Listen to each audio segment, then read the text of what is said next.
అంటే సోషల్ మీడియాలో ఏదైనా చేసేయచ్చు, ఏదైనా వాగేయచ్చు, ఎవరి మీద అయినా సరే ఇష్టం వచ్చిన థంబ్నెయిల్స్ పెట్టి ఎలా పడితే అలా విష ప్రచారం చేసేయచ్చు. నేను పెద్ద ఎనలిస్ట్ ని అని ఫీల్ అయ్యే ఒక యువకుడిని అయితే పోలీసులు అయితే అరెస్ట్ అయితే చేశారు. ఒక్కసారి ఈ థంబ్నెయిల్స్ అయితే చూడండి, అసలు చదవడానికి కూడా జుగుప్సాకరంగా ఉన్నాయి. అసలు ఇవి ఎంత దారుణమైన థంబ్నెయిల్స్ అయితే నేనైతే ఎక్కడ చూడలేదు. పొద్దున్న లెగిస్తే రామ్ చరణ్ గారి పైన అలాగే మెగా ఫ్యామిలీ పైన విషం కక్కుతూనే ఉంటాడు ఈ యువకుడైతే. సర్లే ఏదో అటెన్షన్ పిచ్చి ఉన్నట్టు ఉంది, సర్లే ఎలా పడితే అలా వాగుతూ ఉంటాడులే అనుకున్నా. కానీ హీరోలే కాకుండా కేటీఆర్ గారు లాంటి ప్రజా నాయకుల మీద కూడా ఇలాంటి విష ప్రచారం అయితే చేస్తున్నాడు. ఈ యువకుడి చరిత్ర చూసుకుంటే కెమెరాలను అద్దెకి తీసుకుని మళ్ళీ వాటిని ఎవరికి తెలియకుండా అమ్మేసుకుని జల్సాలు చేసుకునే బాపతే.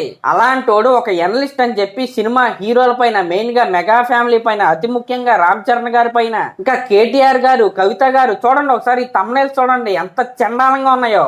ఇప్పటి వరకు అనుకున్న విధంగానే అందరి మీద ప్రశాంతంగా విషం అయితే జల్లుతూ అయితే వెళ్ళాడు. కానీ కర్మ సిద్ధాంతం అనేది ఒకటైతే ఉండదు, ప్రపంచాన్ని నడిపించేది అయితే అదే. మనం ఏ పని చేస్తే అదే మనకైతే వెనక్కి వస్తుంది, దాంట్లో డౌట్ అయితే లేదు. అయితే ఇప్పుడు ఈ యువకుడిని పోలీసులు అయితే అరెస్ట్ చేశారు. ఎందుకయ్యా అంటే ఇలాంటి జుగుప్సాకరమైన ఫోటోలు పెడుతున్నాడని, ఇంకా అందరి మీద ఇలా విష ప్రచారం చేస్తున్నాడని పోలీసులు అయితే అరెస్ట్ అయితే చేశారు. ఆ పోలీసు విచారణలో తెలిసింది ఏంటయ్యా అంటే ఈయన గారిపై ఇప్పటికే 6 కేసులు అయితే ఉన్నాయంట. ఇప్పుడు నేను ఇక్కడ కింద చూపిస్తున్న సెక్షన్లు అయితే పెట్టి ఈయన గారిపై కేసు అయితే పెట్టారంట పోలీసులు.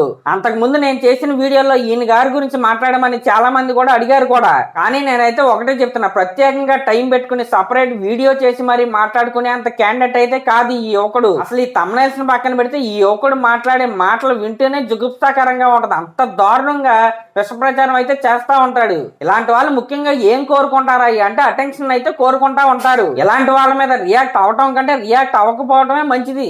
ఎందుకంటే కర్మే అన్ని చూసుకుంటది. కర్మ అనేది ఎవరిని వదిలిపెట్టదు. అసలు రామ్ చరణ్ గారి మీద అయితే ఏదో జన్మల నుండి పగ ఉన్నట్టయితే విష ప్రచారం చేస్తూనే ఉంటాడు. నేనైతే ఈ యువకుడిది ఒక్క వీడియోని చూసాను, నాకైతే చాలా అసహ్యంగా అనిపించింది. అప్పటి నుంచి ఈ యువకుడి ఫోటో కనపడితేనే అసలు ఆ వీడియోను ఓపెన్ చేయడం అయితే మానేశాను. ఎందుకంటే వేస్ట్, అనవసరం. కాబట్టి ఫ్యాన్స్ కి చెప్పేది ఏంటంటే ఇలాంటి విష ప్రచారం చేసే వాళ్ళ వీడియోస్ అయితే చూడకండి. ఎవరికి ఏ టైంలో ఏం జరగాలో అవైతే ఖచ్చితంగా జరుగుతానే ఉంటాయి, దాంట్లో డౌట్ అయితే లేదు. ఇంకా మొన్న ఎవరో చెప్పారు దేవుడు బాబో దెయ్యం బాబో అలాగే రామ్ చరణ్ గారి మీద విష ప్రచారం చేస్తా ఉంటాడని. మీరు ఒకటైతే గుర్తు పెట్టుకోండి, ఎంతమంది బాబులు కలిసి వచ్చినా సరే, దేవుడు బాబు అయినా దెయ్యం బాబు అయినా ఏ బాబు అయినా సరే, గ్లోబల్ స్టార్, మళ్ళీ చెప్తున్నా గ్లోబల్ స్టార్ రామ్ చరణ్ గారిని అయితే ఎవరో ఏమీ పీకలేరు.